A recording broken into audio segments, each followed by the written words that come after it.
Puji Tuhan. Biar kita semakin mengingat bahwa apa yang Tuhan sedang kerjakan sampai akhir atau penghujung tahun ini adalah sesuatu yang terbaik. Saudara, saya berdoa bahkan yang terbaik yang terjadi dari situasi yang terburuk sekalipun, itu akan menyatakan pekerjaannya di dalam hidup setiap kita. Siapa yang menduga Maria dan Marta akan menyaksikan saudaranya yaitu Lazarus dibangkitkan, bukan disembuhkan. Bahkan dalam cerita itu Yesus sengaja menunda. Dan saudara Lazarus ini berkata, "Guru, kalau engkau saja ada, kalau saja engkau ada, saudaraku Lazarus tidak akan meninggal." Ada dua sisi. Kalau saja Lazarus dan Marta dan Maria berangkat ke tempat Yesus dalam keadaan kritis, saya percaya situasi akan berbeda. Karena itu kehadiran Yesus bukan hanya kehadirannya yang pasif, tapi ketika engkau dan saya berinteraksi, memuji, menyembah, berdoa, saudara, tidak ada satu kuasa yang akan dapat tetap bertahan di hadapannya. Itu sebabnya alami sepenuhnya dan kenali bagaimana engkau mengalaminya. Karena banyak orang di seputar Yesus, tapi hanya satu orang, yaitu wanita yang 12 tahun sakit pendarahan yang mengalami. Itu sebabnya kehadiran Tuhan Yesus dalam kehidupan kita. Ada orang berkata, "Aku enggak ngalami." Tapi ada orang yang lain berkata, "Aku mengalami." Ya, benar. Masing-masing kita ayo tantang diri kita. Ayo dorong diri kita untuk mengalami. Amin. Amin. Ya. Pagi hari ini kita masih melanjutkan spiritual adjustment, saudara. Namun saya mau menyampaikan satu tema yang kiranya akan menolong kau dan saya makin mengenali cara-cara setan mencuri, melemahkan, bahkan menyesatkan kita. Dan ketika kita mengenali cara-cara musuh melemahkan kita, kita dapat menanggulanginya, katakan amin. Yes, amin. Dan ketika kita menanggulangi tipu daya musuh, tipu daya setan, engkau dan saya akan berjalan dalam terang kemuliaan dari rencana Tuhan. Amin. Mari lihat 1 Petrus pasal yang pertama ayat ke-13. Saya akan beri judul pikiran dan perasaan yang tidak lagi tersesat. Saudara, pikiran dan perasaan kita adalah kompas bagi kehidupan kita. Itu sebabnya banyak utusan-utusan misi bukan hanya memberitakan Injil, tapi memberikan edukasi cara hidup, memberikan edukasi bercocok tanam. Utusan-utusan misi, saudara, bahkan bukan hanya terlibat masalah-masalah keimanan, tapi masalah-masalah kehidupan sehari-hari, tentang mengelola keluarga dan lain-lainnya, kesehatan. Saudara, pikiran dan perasaan kita adalah kompas bagi hidup kita. Tapi masalahnya adalah waktu pikiran dan perasaan kita itu yang adalah kompas, dekat sekali dengan satu magnet yang lain, maka kompas yang kita tahu akan menentukan utara selatan, itu akan mulai mengalami sebuah distorsi dan gangguan. Yang kita pikir itulah utara, padahal sudah bergeser, saudara. Pernah ke satu tempat dan ada mencari arah mata angin? Tentu Anda akan teringat pelajaran zaman dulu di fisika, saudara. Bagaimana membuat kompas alam. Bayangkan ketika engkau ada di satu tempat yang medan magnetnya itu punya pengaruh signifikan sekali bagi kompas yang kita coba buat tersebut. Tentu kompas tersebut akan gagal menunjukkan arah yang kita inginkan. Itu sebabnya pikiran-pikiran yang terdistorsi, terganggu. Pikiran-pikiran yang tercemari oleh media yang kita buka pagi malam, pagi malam, pagi malam, pagi malam. Kita tidak tahu sebetulnya kompas hidup kita sedang melemah.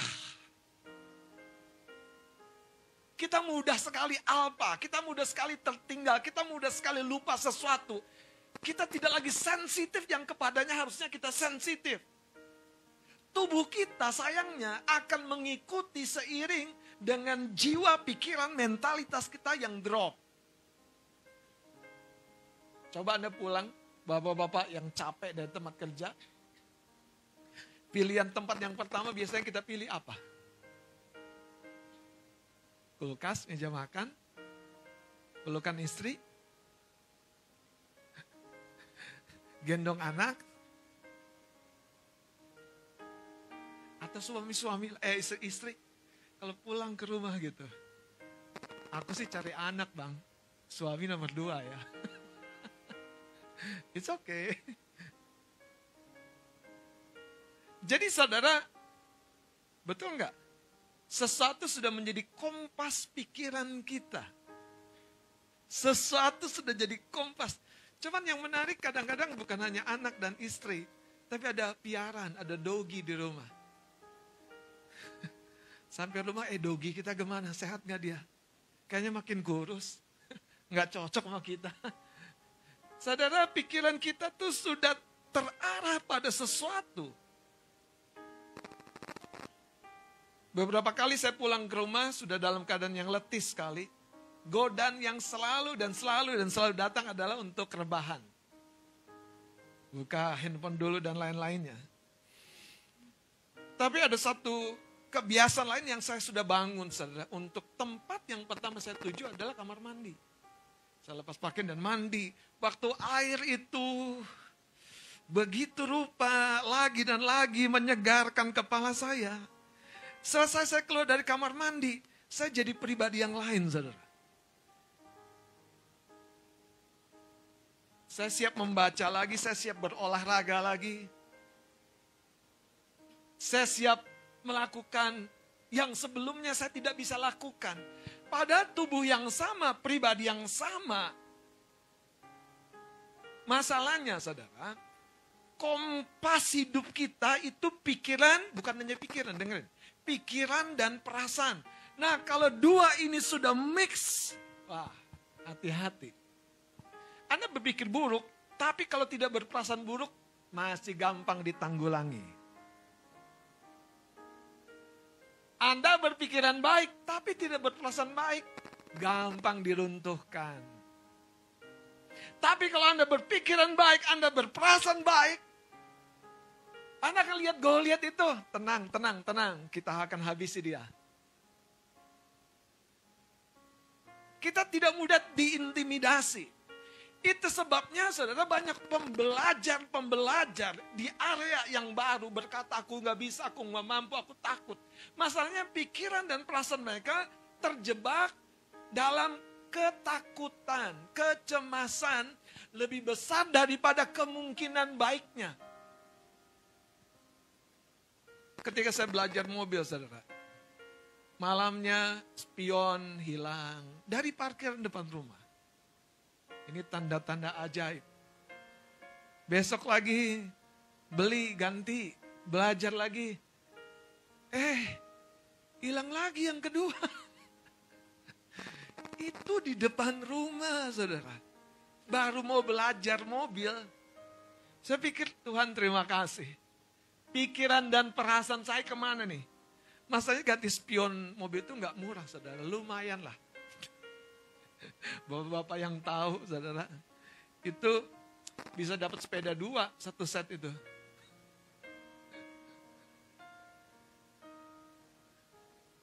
Tapi ketetapan hati kita itu akan mengkoreksi pikiran dan perasaan yang coba masuk. Pikiran dan perasaan seperti apa dalam pergaulanmu yang tiba-tiba masuk? Pikiran dan perasaan seperti apa yang tiba-tiba masuk ketika engkau lihat media orang lain? Pikiran dan perasaan seperti apa yang datang ketika engkau melihat akhir tahun ini? Pikiran dan perasaan apa yang datang ketika engkau melihat peluang? Apakah engkau menambahkan sederet list kesulitannya? Halo? Ketika Anda melihat peluang yang membuat Anda akan maju, terus Anda tambahkan, tapi. Saudara, ketika pikiran dan perasaan kita tersesat, kita butuh dikoreksi, di-adjust. Itu yang membuat kompas kita kembali lagi membawa arah yang jelas. Katakan amin. Lihat saudara, ayat ini mengajar kita sesuatu yang penting sekali. Ayat 13 1 Petrus pasal yang pertama, mari kita bangkit berdiri, kita akan baca bersama-sama. 1 Petrus pasal pertama ayat 13, kita baca 2-3. Sebab itu siapkanlah akal budimu, waspadalah dan letakkanlah pengharapanmu seluruhnya atas kasih karunia yang dianugerahkan kepadamu pada waktu penyataan. Sekali lagi, sebab itu waspadalah dan letakkanlah pengharapanmu seluruhnya atas kasih karunia yang dianugerahkan kepadamu pada waktu penyataan Yesus Kristus. Silakan duduk. Ayat ini berkata, sebab itu siapkanlah akal budimu. Sebetulnya Alkitab sedang memberi sebuah pesan. Engkau dan saya akan menjalani satu adventure yang penuh, saudara, potensi pukulan demi pukulan. Tetapi juga yang penuh dengan potensi ledakan-ledakan, kemuliaan Tuhan dinyatakan, keajaiban Tuhan dinyatakan, pertolongan Tuhan dinyatakan. Cuman kembali lagi ayat ini berkata, kunci awalnya adalah akal budi, pikiran dan perasaan yang kita siapkan, kita setting, kita kondisikan. Bahkan ayat ini berkata waspadalah, artinya ada keadaan-keadaan yang berpotensi juga akan menggeser kita dari jalan kesuksesan, dari jalan keberhasilan, dari jalan kesembuhan, dari jalan saudara kemenangan. Ada potensi yang akan berusaha datang menggeser kita.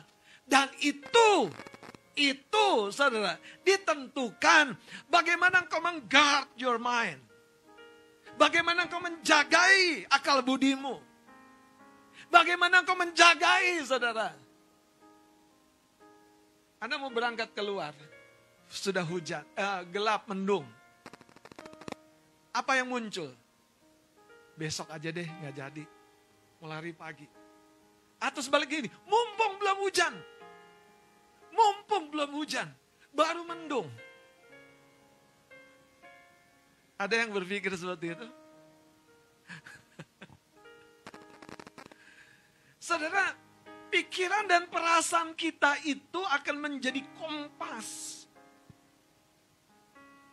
Itu sebabnya pikiran dan perasaan kita perlu sekali diperlengkapi, namun juga dijagai.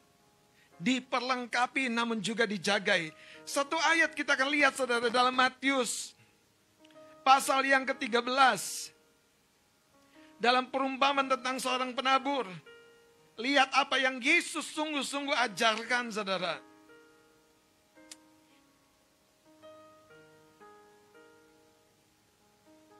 Mari kita akan baca satu ayat yang keempat. Pada waktu ia menabur, Matius 13 ayat 4, sebagian benih itu jatuh di pinggir jalan, lalu datanglah apa? Burung dan memakannya sampai habis.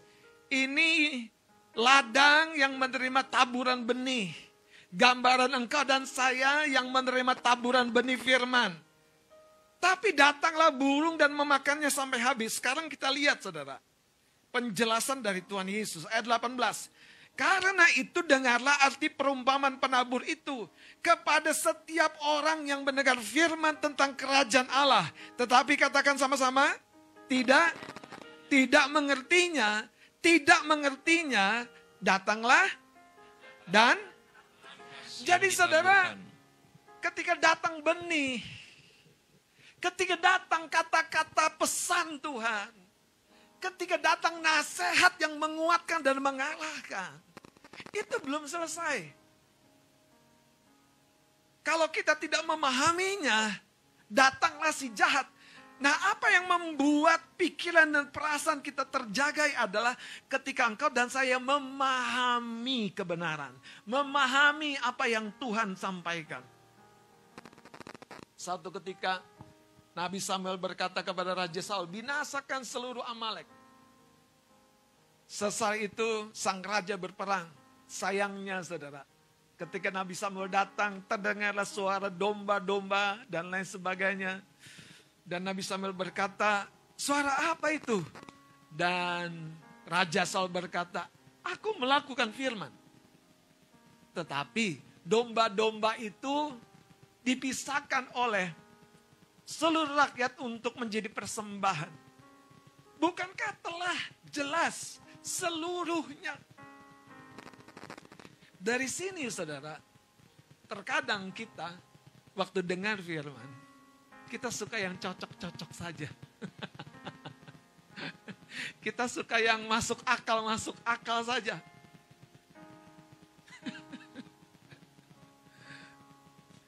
Biasanya di area tertentu tentang hubungan, kesehatan, dan keuangan. Itu akan muncul tuh. Ini mah nggak usah, ini mah nggak usah, ini mah nggak usah, ini mah nggak usah. Padahal itu firman Allah udah jelas, saudara. Mari kita lebih jauh lagi, saudara. Ayat ini berkata, benih itu dicuri, dirampas. Apakah kita sedang menjalani hidup ini dengan pikiran dan perasaan yang kita tidak tahu kita sedang tersesat? Biasanya ya saudara, kita akan makin tahu kita sedang tersesat atau tidak kalau kita punya tujuan. Tapi kalau kita jalan aja nggak punya tujuan, mau kemana ya? Jalan-jalan. Maka ditanya, kamu tersesat? Enggak. Namanya juga melancong. Namanya juga jalan-jalan.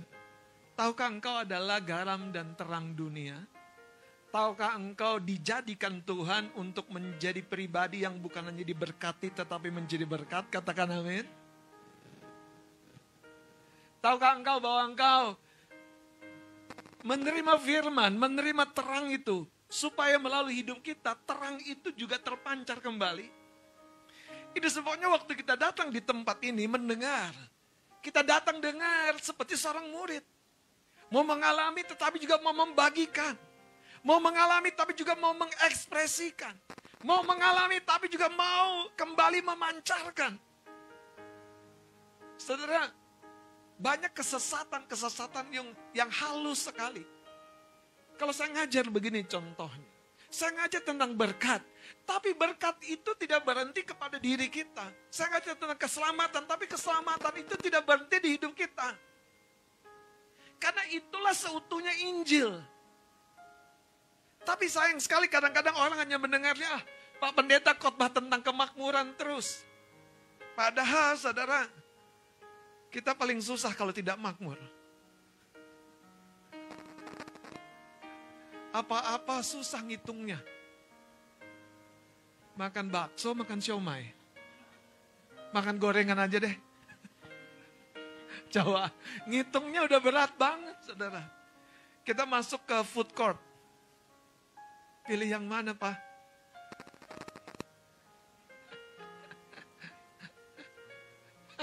Oca, supaya bisa refill, dan refill.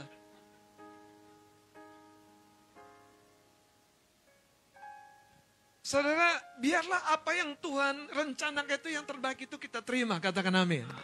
Dan dengar baik saudara, itu dimulai ketika pikiran dan perasaan kita tuh sekarang dikalibrasi, diselaraskan kembali.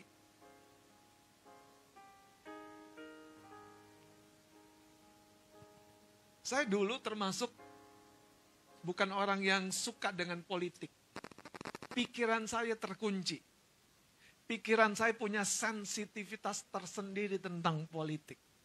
Sampai saya belajar firman Tuhan, Daniel itu orang politik, Yusuf itu orang politik. Yesus juga menyentuh area-area politik. Saya dulu kalau diomongin orang, Pak Bendahara ngomong tentang uang. Saya gali firman, ternyata saudara Alkitab menulis sekian banyak cerita tentang uang. Dan pengaruhnya dalam hidup manusia. Dan perangkapnya, jebakannya dalam hidup manusia. Bayangkan, kalau di hati kita, di jiwa kita sudah ada sensitivitas tersendiri. Males dengar khotbah tentang uang. Pada tiap hari kita bergumul. Jangan sampai transport dipotong. Kalau dipotong kan lumayan kan. 40.000 hilang. 50 ya. Coba bayangin. Pekerja-pekerja. Haleluya.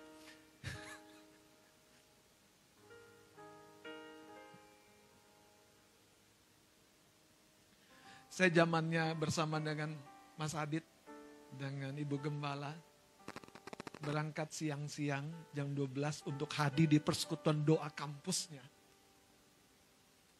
Kalau di rumah, di kontrakan kami dekat sekre itu, jam 12:30 pada jam 1:30 sudah mulai kebaktian. Istri saya nanya, Pak kita berangkat gak ya? Ini panas, terik. Tahu nggak jawaban saya? Bawa motor, naik motor pula. Dan kebahagiaan istri saya bukan hanya hadir dengan membawa tentengan. Risol smoke beef. Yang kalau mahasiswa habis dengar firman, muluk mangap, ada isi, itu enak sekali. Smoke beef itu kan. Berangkat jam 12:30, panas terik naik motor. Istri saya nanya, berangkat gak ya? Jawabannya apa kira-kira?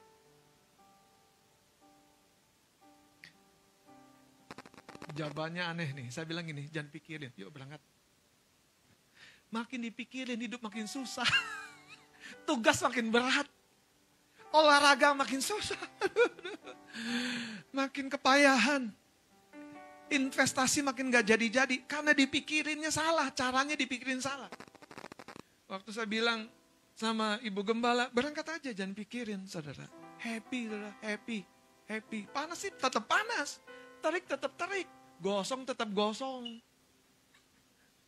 Tapi yang di sini yang gak kehilangan sukacita.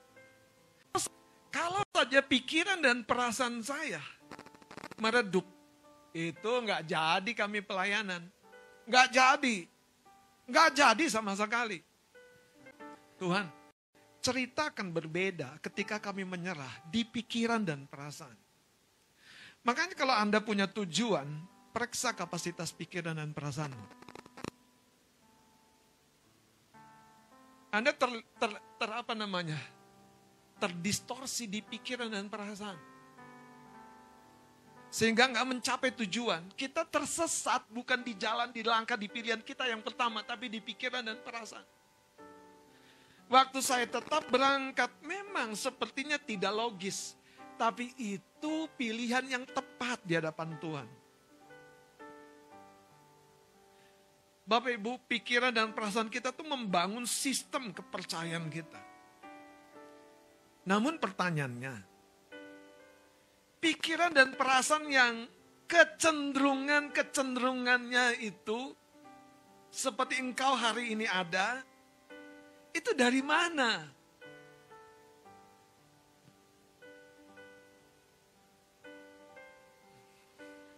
Ada beberapa orang kalau belanja, dia butuh 2, tapi nggak bisa 2, pesennya 3. Yang satu diapain nggak tahu, pokoknya pesen aja 3, nggak enak sama abang-abangnya. Itu namanya Anda sedang terjebak pada satu sistem di mana Anda akan boros, royal, nggak jelas.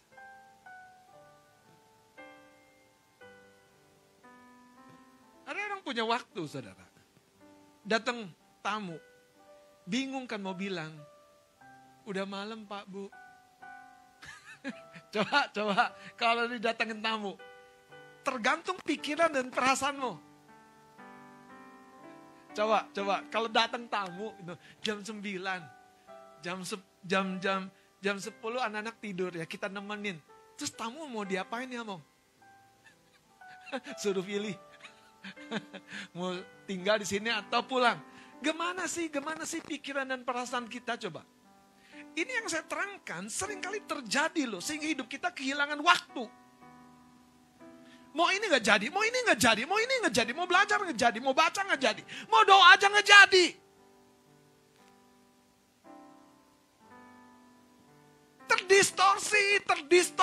Terdistorsi. Kadang-kadang saudara, untuk menentukan pakai baju apa aja hari Minggu, listnya harus dicek, cocok nggak ya? Cocok nggak ya? Matching nggak ya? Matching nggak ya? Ya Tuhan, matching nggak ya? Cocok nggak ya? Aku pakai ini suamiku kemana? Aku pakai gini istriku kemana? Oh, ya Tuhan.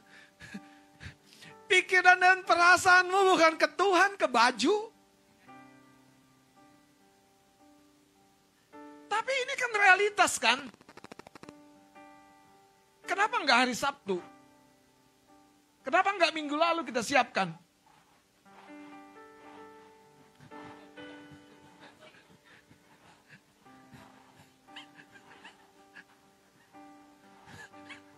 Lu ambil laundryan. Pikiran dan perasaanmu itu makanya harus merdeka sehingga bisa berkreasi, saudara. Katakan haleluya. Saudara, ketika hidupmu sama minggu lalu dengan minggu ini dengan minggu depan, sudah pasti ada satu ikatan di pikiran perasaanmu. Sudah pasti ada satu distorsi di pikiran dan perasaanmu. Sehingga kompas hidupmu yaitu pikiran dan perasaanmu mengarah bukan kepada kemajuan. Mengarah bukan kepada satu hasil yang lebih berhasil lagi. Buah yang lebih berbuah lagi.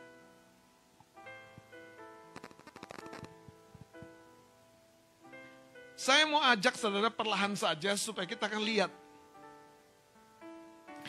Keadaan pikiran dan perasaan yang tersesat.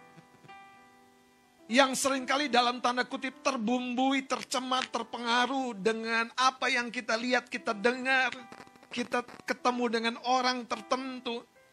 Itu akan mengambil tempat saudara di perasaan kita. Itu akan mengambil tempat di hati kita. Kadang-kadang kita akan memunculkan sebuah pengakuan diri, iya ya. Lihat pasangan-pasangan muda. 1 tahun. Di rumah tangga mereka sudah ada putra-putri. Sementara mungkin Anda 5, 7, 10 tahun belum ada. Coba, apa yang muncul? Banyak orang itu menyalahkan Tuhan. Padahal dia nggak tahu. Ada musuh yang menyusup di sini. Ada musuh yang membuat kita nggak kemana-mana di sini. Itulah Hana. Teman-teman, pegawai. Ada yang sudah sukses karirnya, bagus. Tapi kita masih di level tertentu. Dan kita berpikir, orang itu hebat. Enggak hebat. Kita yang tidak menjalani pikiran dan perasaan yang merdeka. Kenapa kita tidak achieve tiap tahun naik tingkat? Nggak ada peluang, ciptakan peluang. Peluang belum tercipta. Cari yang sudah tercipta. Belum ada yang sudah tercipta. Kumpulin orang supaya kita ciptakan bareng-bareng. Kalau Anda baca cerita di Kejadian pasal 11 ya. Ketika umat Tuhan bersatu, mereka membangun satu menara. Waktu Tuhan lihat, sejak hari ini apa? Tidak ada yang tidak bisa mereka kerjakan. Tapi kita hari ini, nggak ada yang bisa kita kerjakan. Hei, haleluya. Tapi hari ini, kita cuma ngomong sana, ngomong sini. Ada apa saudara? Setan mencuri sesuatu. Betul nggak? Anak-anak muda, jangan tunggu tahun depan belajar bahasa Inggris lagi. Achieve sesuatu. Ukur lingkar perutmu. Kecilin dikit.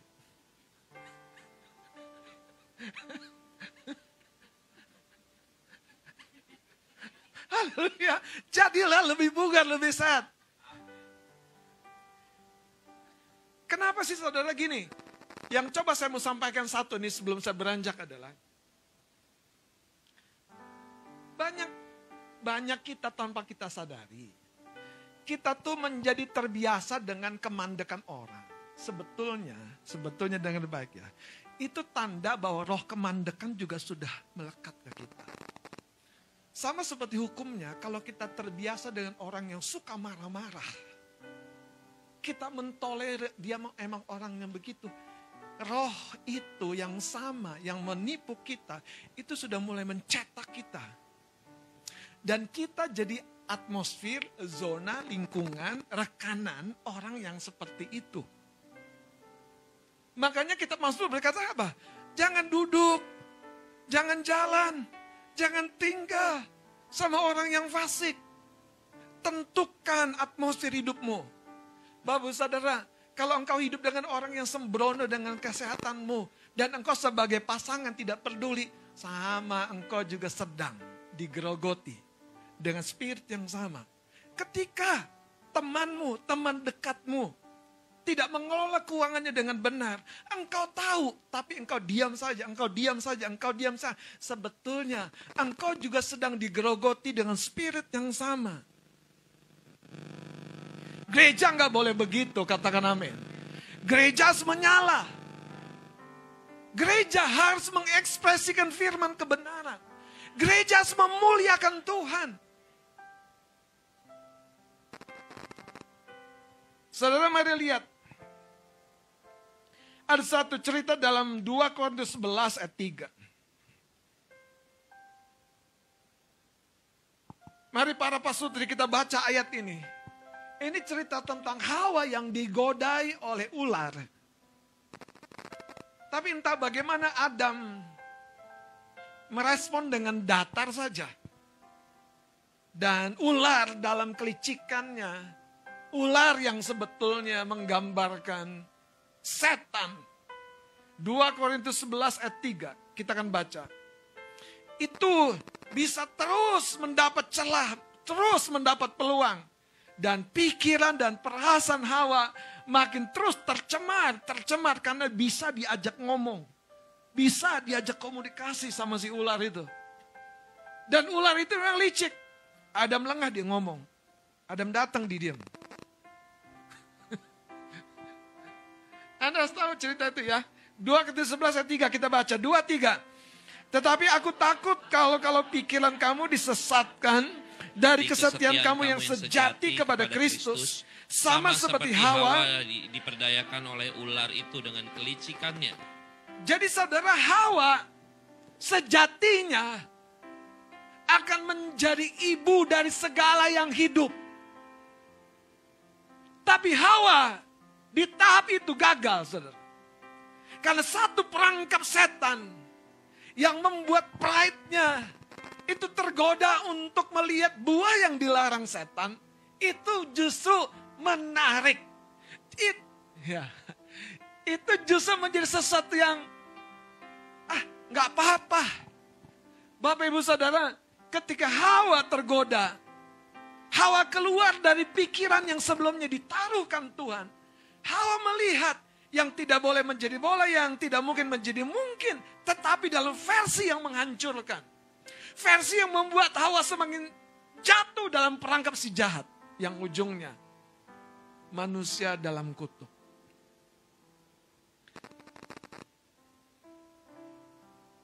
Kejadian 3 ayat 1-5 dan ayat 13 itu menceritakan bahwa tipu daya itu selalu, saudara, dipakai oleh si jahat untuk mempengaruhi kompas kehidupan kita yang namanya pikiran dan perasaan. Coba bayangkan gini, waktu Hawa mulai memperhatikan buah itu, pikiran dan perasaannya mulai menyatu. Dan mulai merasa benar juga ya. Disitulah Hawa jatuh sebelum dia mengambil buah itu. Disitulah Hawa sesat sebelum dia betul-betul memakannya. Pikiran-pikiran yang tersesat. ketika kita tidak mengkoreksinya dengan cepat, itu akan membawa hidup kita makin tersesat dan jauh dari rencana Tuhan. Saudara, bagaimana dengan Yudas? Apa yang mempengaruhi pikiran dan perasaannya? Anda tahu siapa Yudas, murid Yesus? Satu ketika ada seorang wanita memecahkan buli-buli minyak narwastu yang mahal. Dan siapa Yudas yang mencintai uang itu bereaksi? Kenapa minyak yang mahal itu tidak dijual? Dan hasilnya dapat diberikan kepada orang-orang miskin. Bagus ya ceritanya, kedengarannya. Anda tahu yang tersembunyi di balik kata-kata itu namanya tipu daya. Anda jangan masa aman-aman saja kerja, gaji sama-sama terus dan gak naik-naik. Jangan-jangan ada tipu daya di atas Anda. Saya sering bilang gini, doakan bos-bos Anda. Jangan biarkan roh ketamakan, roh kelicikan masuk dalam diri mereka.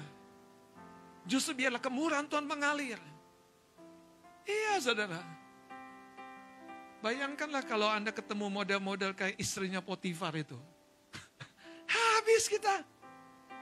Tapi kalau Anda lihat betapa saudara, ketika pikiran dan perasaan Yusuf tidak terikat pada trauma-trauma, dia dapat terus naik. Siang hari ini, trauma seperti apa yang masih tersisa di hati kita? Yang membuat kita tidak progres di area-area yang tadi saya bilang, hubungan, kesehatan, keuangan. Saudara, sayangnya Yudas membiarkan diri terus-menerus gagal, terus-menerus diperdaya, terus-menerus yang ujungnya dia kehilangan dirinya. Saya baca kitab Lukas, menarik sekali. Alkitab mencatat Yudas itu dimasuki setan. Dan itu ketika menerima tubuh dan darah Yesus. Perjamuan. Kenapa pertanyaannya begini, saudara? Makanya perjamuan kudus ini sesuatu yang rohani sekali. Kalau Anda tidak datang dan hadapkan hati kita ke hadapan Tuhan, dan Tuhan kuduskan, bersihkan, terangi hatiku untuk menerima persekutuan dengan tubuh dan darah Kristus. Yang saya beritahu saudara, waktu Yudas menerima itu, anehnya setan tuh malah dapat jalan masuk. Bukan hanya mengganggu, tapi masuk dan menguasai Yudas. Sampai Yudas ketemu dengan orang-orang Farisi dan menjual gurunya. Bapak Ibu Saudara, hari ini apa yang kita bayangkan? Kita harus waspada.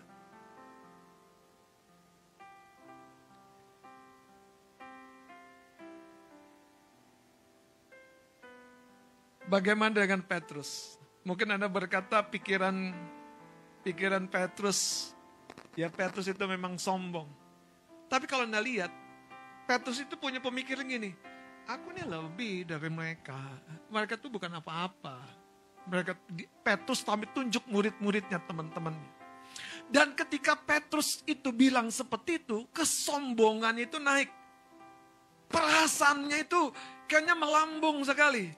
Sampai Yesus bilang gini, Petrus, iblis sudah siap menampi kamu, tapi itu pun gak didengerin. Yang ujungnya sayang sekali, saudara. Makanya saya mau kasih tahu, sedekat apapun engkau dengan seorang pemimpin rohani, sedekat apapun engkau dengan seorang yang mengajar engkau, sedekat apapun kita yang menentukan, katakan amin. Coba tepuk bawah kanan kirimu, katakan kita yang menentukan. Kita harus waspada. Kita harus izinkan firman menerangi, saudara, mengkoreksi. Haleluya. Mari kita akan lihat, saudara, sebagai bagian penutup. Kenapa penting sekali kita mewaspadai pikiran dan perasaan kita? Karena pikiran dan perasaan kita adalah kompas yang sering diganggu oleh roh jahat. 1 Samuel pasal 15.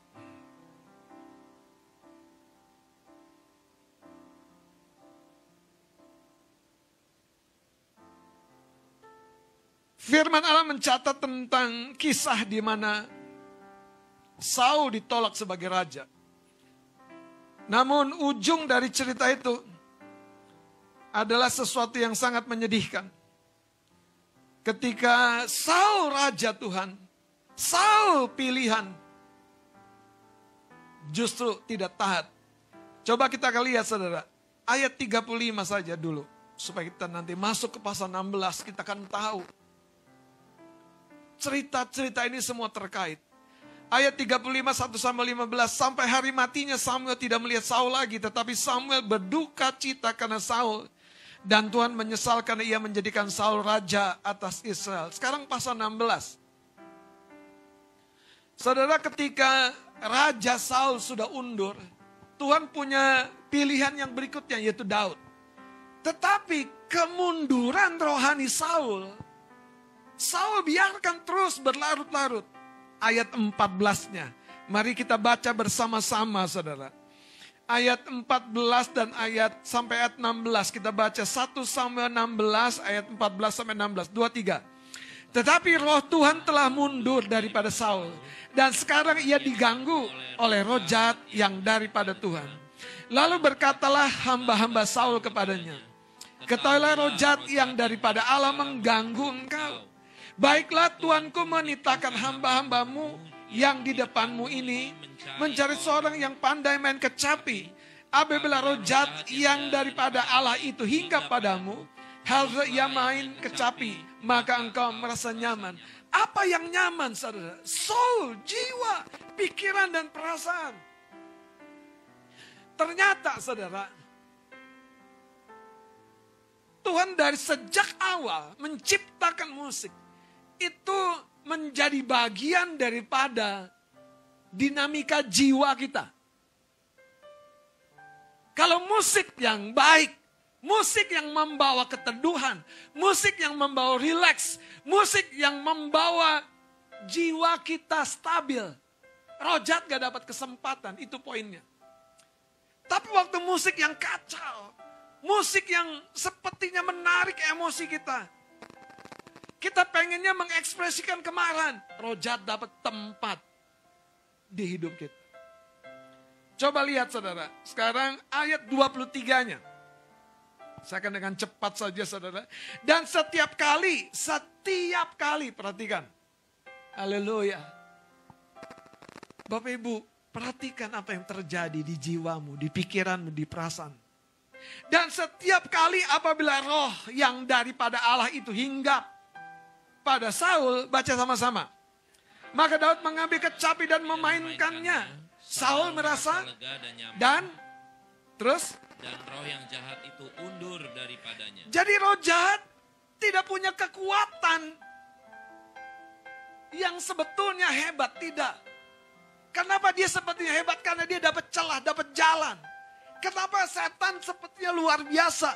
Karena dia mampu menipu. Dan kita memakan tipuannya itu. Tapi ketika cerita ini, jiwanya Saul yang tadinya baper, marah, kecewa, itu diredam, diteduhkan oleh permainan kecapi Daud. Ketika itu juga, roh jahat tidak punya jalan, tidak punya jalan, tidak punya jalan. Saya selalu bilang gini bapak-bapak, kalau kita lagi marah, jangan bikin keputusan apapun. Sampai teduh, sampai teduh, sampai teduh, sampai teduh, sampai stabil. Ketika engkau, pikiran dan perasaanmu trouble, itu kompas kita sudah lagi mengalami gangguan hebat. Ada pernah salah transfer? Salah transfer. Sadarnya berapa detik udah klik.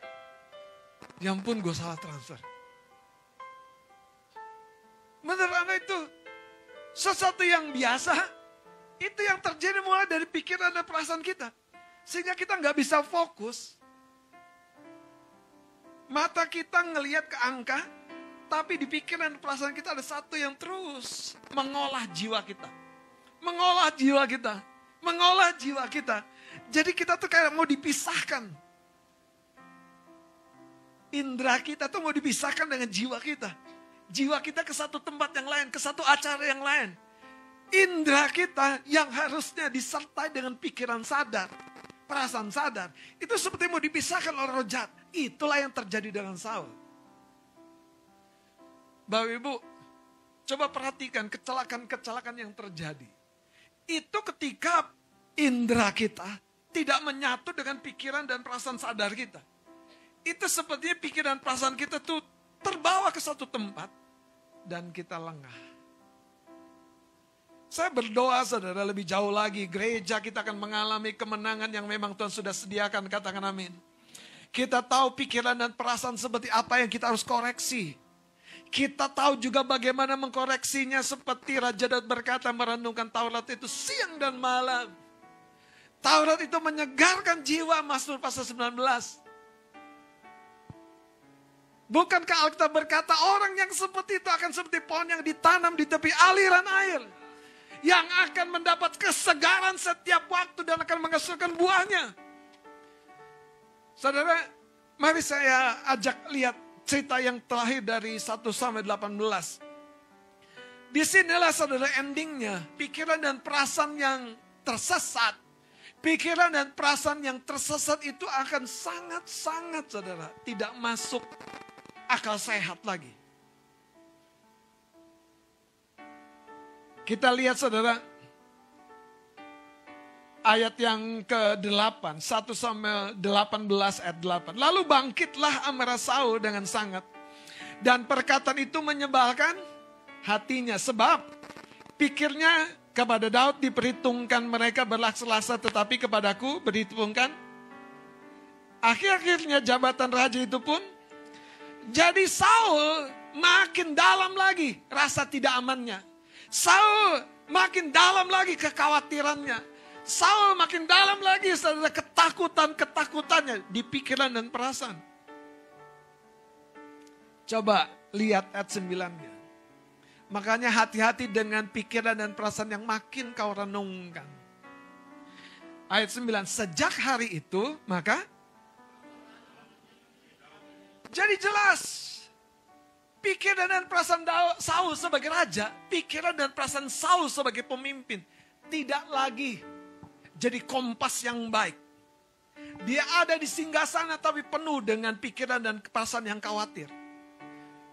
Dia pulang ditepuk tangani oleh wanita-wanita yang berkata, raja luar biasa, raja hebat. Tapi dalam hatinya, bukan aku yang terbaik. Itu si Daud itu. Kekasih Tuhan.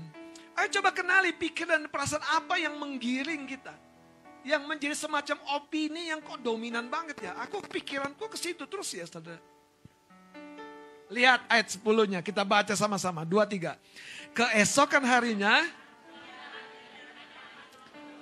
Jadi saudara, kalau Anda baca ceritanya, sebelumnya roh jahat hanya mengganggu. Orang yang stres, depresi, itu serangannya di pikiran, bukan di tubuh. Jadi setan, kemarin kita belajar dari Lukas 13, menyerang satu orang wanita, 18 tahun, sakit punggung sampai bungkuk. Sekarang Saul menceritakan seorang pemimpin yang diurapi Tuhan, penuh Roh Kudus. Tapi pikiran dan perasaannya tidak dijagai. Mudah sekali terinfeksi dengan hal-hal yang dari dunia. Ujungnya saudara, lihat ayat 10. Keesokan harinya roh jahat yang daripada Allah itu berkuasa atas Saul sehingga ia kerasukan di tengah-tengah rumah. Sedang Daud main kecapi seperti sehari-hari. Adapun Saul ada tombak di tangannya. Ayat 11.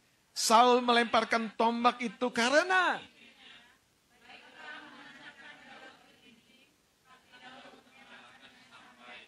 coba lihat ayat 11 bagian A-nya nih. Saul melemparkan tombak. Apa alasannya? Apa yang mendorong? Apa yang men-trigger? Ternyata pikiran dan perasaan marah, perasaan benci, perasaan takut. Karena itu pikiran dan perasaanmu adalah kompas kesehatanmu. Pikiran dan perasaanmu adalah kompas kesuksesanmu dalam hubungan. Pikiran dan perasaanmu adalah kompas. Perbaiki saudara. Stabilkan. Guard, jaga. Saudara.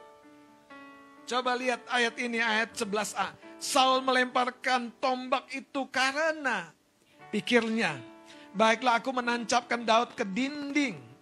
Tetapi Daud mengelakkannya sampai 2 kali. hari ini, saudara, ketika engkau dan saya tidak waspada, dunia akan mulai menggoda dan menarik kita keluar dari kasih karunia, mengejar uang.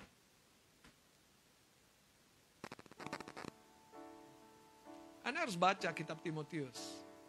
Hari-hari terakhir orang akan mencintai dirinya sendiri.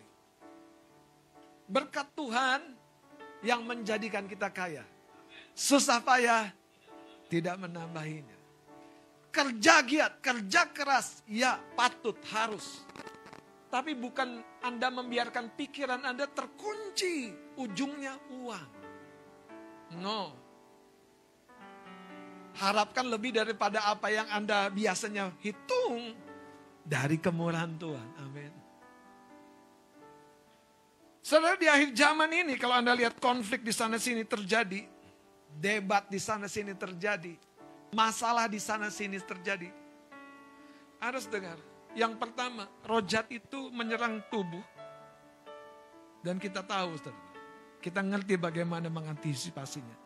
Tubuh dan darah Yesus sudah membayar lunas. Pikiran dan perasaan kita, bagaimana menjaganya? Saudara, bagian yang terakhir saja. Kita lihat dari Mazmur pasal yang 19.